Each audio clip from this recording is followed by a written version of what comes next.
Hi everyone, I'm Jharna and today I'll be sharing with you 3 yummy muffin recipes. Now all these muffins have a few things in common aside from being delicious.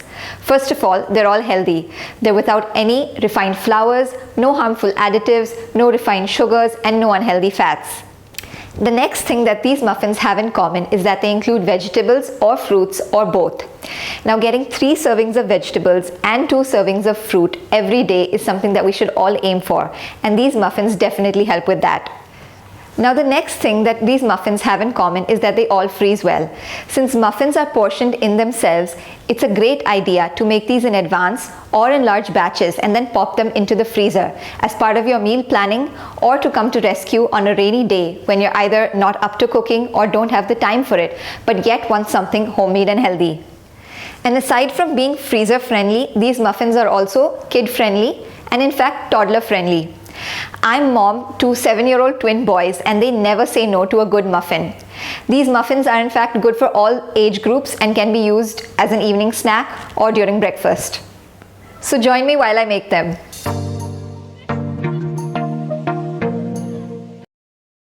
First up, I'll be showing you how I make these zucchini choco muffins. Yup, that's right, zucchini in a sweet muffin. For starters, we'll prep the dry ingredients. So you need to sift 1 1/4 cups of whole wheat flour using an atte ka channi, that's a flour sifter. The reason to sift is because whole grain flours tend to be denser, so sifting incorporates air into it, which makes the final bake lighter. I'll be sharing Amazon links to most of the ingredients I'm using in the description box, in case you need to order anything. Next up, add 1/3 cup of a good quality unsweetened cocoa powder, followed by 1 teaspoon baking soda and a pinch of salt. Give the dry ingredients a good mix together and then set aside. Moving on to the wet ingredients. Take 2 tablespoons of cold pressed coconut oil, 1/3 cup of honey. I've used raw unprocessed honey here, which is the only kind that's actually beneficial. You could also swap the honey for maple syrup or perhaps even liquid jaggery. Add 1 teaspoon vanilla and 1 egg.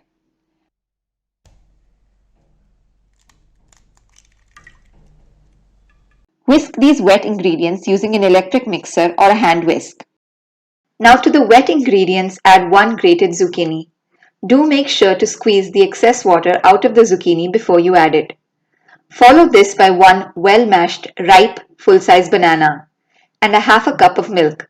You can use almond milk for a dairy-free option. Gently mix all the wet ingredients together and add the dry ingredients. Fold the dry ingredients into the mixture to form the batter. To give these muffins a double dose of chocolate, sprinkle in some chocolate chips and fold, as generously as you want to. Now add the batter to a greased muffin pan and insert into a preheated oven at 180 degrees Celsius. The muffins need to be cooked for about 25 minutes. Insert a toothpick to check if they are done and let them cool down before removing from the pan.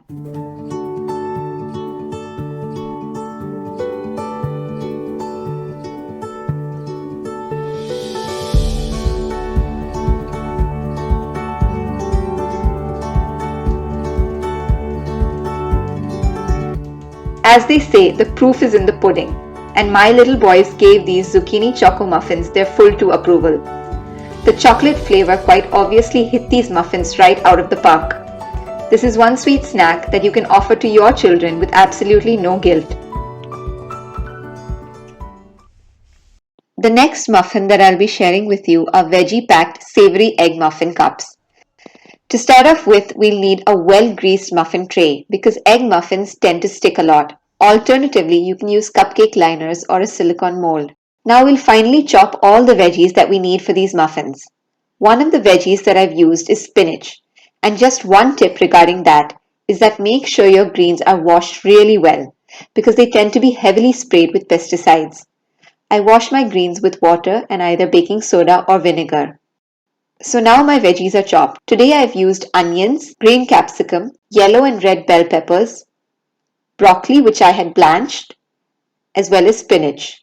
You can add any veggies of your choice. Next we need to saute all the chopped veggies on medium heat for a few minutes. Start with the onions, followed by all 3 capsicums, then the broccoli, and finally the spinach.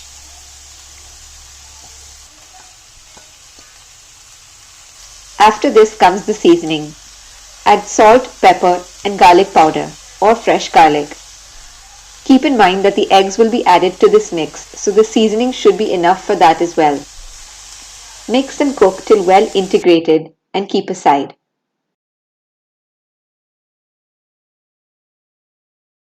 Now crack 4 eggs into a bowl and whisk together. You can hear my kids' online classes going on in the background.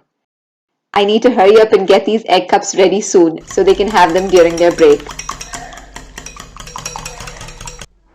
So next we need to add the veggies to the eggs, followed by half a teaspoon of baking powder. I'd recommend you use an aluminium-free baking powder and half a cup of grated cheese. You can use any good quality cheese. I've spoken about the difference between healthy and unhealthy cheese in my previous video, which I will link here, so do check that out. Mix everything together and then scoop it into your muffin tray.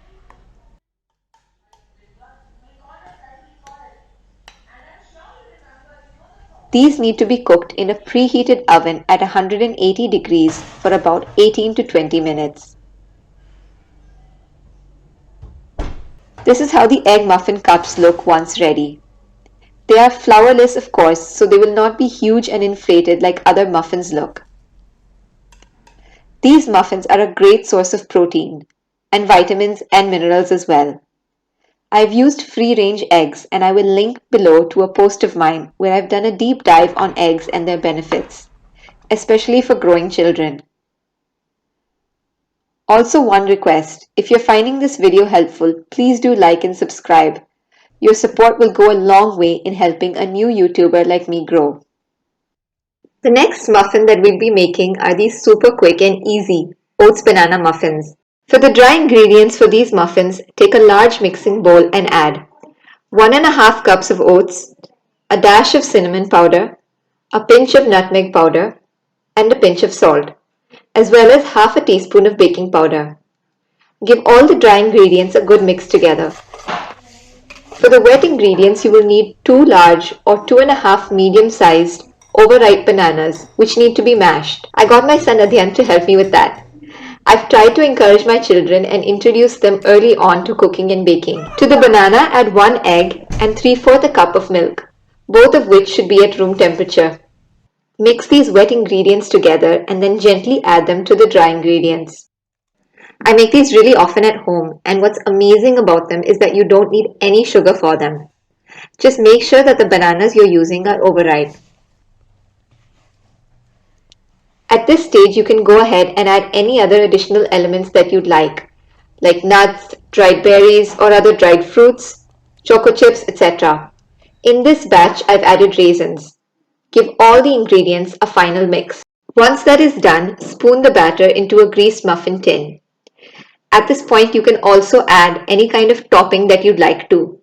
I've topped these muffins with some crushed walnuts that I just sprinkled over the top. Now place these muffins in a preheated oven for 35 to 40 minutes at 180 degrees Celsius. There you have it, the sugar-free oats banana muffins are ready. Do bear in mind that these are not overtly sweet, but they're sufficiently sweet for us.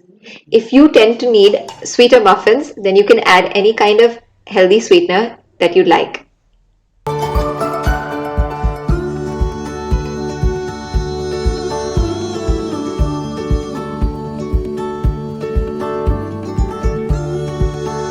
So those were 3 muffin recipes that you can use for snacks, breakfast, tiffin boxes, traveling, you name it.